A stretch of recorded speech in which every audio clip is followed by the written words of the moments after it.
Today, let's debunk 10 popular fitness myths. Let's go! Myth number 1, mind-muscle connection doesn't matter. This myth says that simply moving heavy weight is the main driver of muscle hypertrophy.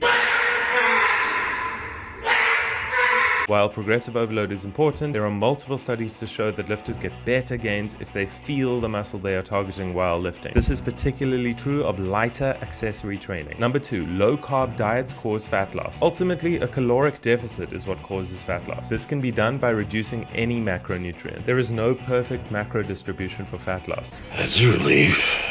Number 3, you need to slam a protein shake post-workout to make sure your lifting session was worth it for muscle building. This one is broadly true, except for the fact that it's recommended that you eat a serving of protein for up to 6 hours after training. This 30-minute anabolic window seems to basically be pseudoscience. You are fake news. Number 4, creatine is bad for your kidneys. A 2019 meta-analysis showed that, quote, creatine supplementation has been rigorously tested and appears to be safe in recommended dosages for any period of time on your kidneys. Okay, then just say that. Number 5, exercise is the best way to lose body fat. A tough 60-minute session of cardio can burn off a Big Mac and fries worth of calories. It takes you 6 seconds to eat it and 60 minutes to lose it. I feel fat. My point is, a caloric deficit is the most efficient way to lose fat. Number 6, there are different categories of body type. This idea is that there are ectomorphs, endomorphs, and mesomorphs, and we all simply have a certain body type that either struggles to lose or gain weight. This is incredibly dubious. We can all change our body composition in the same way. We can build muscle with resistance training and protein intake and lose fat through a caloric deficit.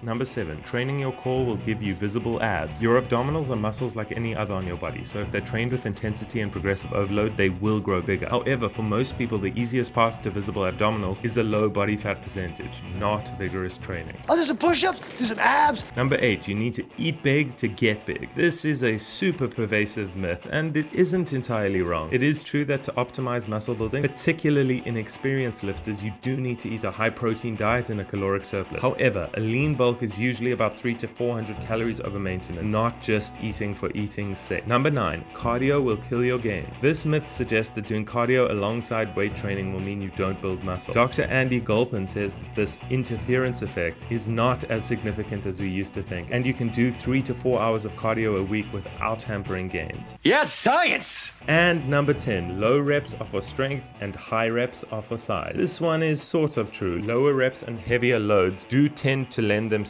to maximal 1 rep strength. However, you can build muscle at any rep range. Lower reps tend not to be very practical for hypertrophy though, because they are challenging and fatiguing, but you can technically build muscle at any rep range.